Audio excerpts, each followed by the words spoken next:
خیر رمضان میں آپ کو ایک بار پھر سے خوش آمدید۔ بریک کے بعد حاضر ہوئے ہیں ماں کی عظمت کے حوالے سے بات کریں، لیکن چونکہ ابھی کووڈ کی سچویشن ہے، ماں کی صحت کے حوالے سے بھی ہم نے مناسب سمجھا کہ آج ہم اپنی ٹرانسمیشن کو اس کو امپورٹنٹلی ڈسکس کریں، اور ہمارے ساتھ تو موجود ہوں گی ڈاکٹر درہ شہوار ہیں، سینئر انسٹرکٹر ہیں، آبسٹریشن ہیں، اور آقا یونیورسٹی ہاسپٹل سے ان کا تعلق ہے، ان کو ویلکم کریں گے۔ بہت شکریہ ڈاکٹر درہ شہوار کہ آپ ہماری ٹرانسمیشن کا حصہ بنی۔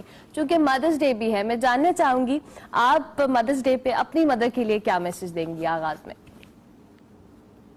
میں بیسیکلی اپنی مدر کو بہت بہت بلیسنگ دوں گی، اور اللہ تعالیٰ بس انہیں جوارے رحمت پہ اپنی جگہ دے اور ان کی مغفرت فرمائے۔ آمین آمین۔ اچھا ڈاکٹر درہ شہوار، چونکہ ابھی ہم کووڈ کی سچویشن کی بھی بات کر رہے ہیں، اور یہ بہت ڈیفیکلٹ ٹائم ہے ہم سب کے لیے، اور ہم سب بہت کنسرن ہیں اپنے پیرنٹس کو لے کے، اپنے مدرس اور فادر کو لے کے۔ اب ماں کی صحت کتنی امپورٹنٹ ہے، specially when we talk about Covid?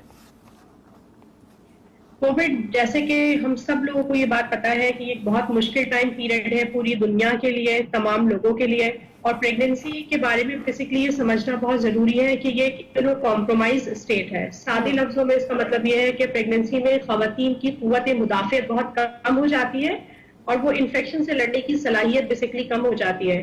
تو اس لیے حاملہ خواتین کو جتنا لوگ احتیاط کرتے ہیں انہیں چاہیے وہ اتنی اور کم از کم کوشش کریں، اس سے زیادہ احتیاط کریں، سوشل ڈسٹینسنگ کو مینٹین کریں، غیر ضرورت گھر سے باہر نہ نکلے، فیس ماسک کا استعمال کریں، فریکوینٹ ہینڈ واشنگ کریں، اور ہائیجین کا بہت بہت خیال رکھیں۔ بیکاز اگر یہ انفیکشن ڈیفینیٹلی پریگننسی میں ہوتا ہے تو خواتین کو بہت زیادہ فیئر اور انزائٹی آلریڈی موجود ہے اس انفیکشن سے ریلیٹڈ، کہ اس پریگننسی میں انفیکشن ہونے کی وجہ سے ان کے بچے پر اس کا کیا امپیکٹ پڑے گا۔ ٹھیک ہے۔ عموماً ایویڈنس میں یہ دیکھا گیا ہے کہ یہ انفیکشن اگر پریگننسی کے سیکنڈ حصے میں ہو، جیسے 7ویں، 8ویں اور 9ویں مہینے میں ہوتا ہے، تو اس میں زیادہ شدت ہوتی ہے ایز کمپیئر ٹو اگر وہ پریگننسی کے فرسٹ ہاف میں ہو، تو اس لیے چاہیے پریگننسی میں احتیاط کریں۔ ٹھیک ہے ڈاکٹر درہ شہوار، چونکہ ابھی آپ نے بات کی امپورٹنٹ ہے، پریگننسی کے دوران بہت ضروری ہے، لیکن ہمارے ہاں نارملی اتنی زیادہ اویئرنیس نہیں ہے اگر ہم تو دور دراز علاقوں میں بات کریں ماں کی صحت کے حوالے سے بھی، سو کیا اقدامات کرنے چاہیے اور کتنی اویئرنیس کی ضرورت ہے؟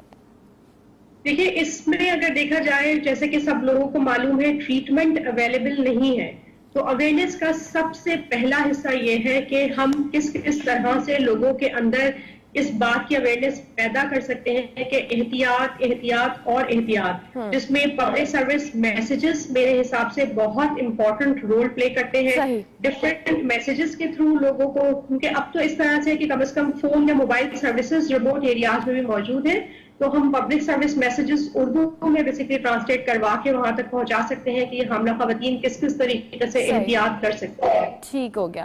Thank you very much doctor Durre Shahwar کہ آپ ہماری ٹرانسمیشن کا حصہ بنی۔ تھینک یو سو مچ، آپ نے اتنی زبردست باتیں بھی۔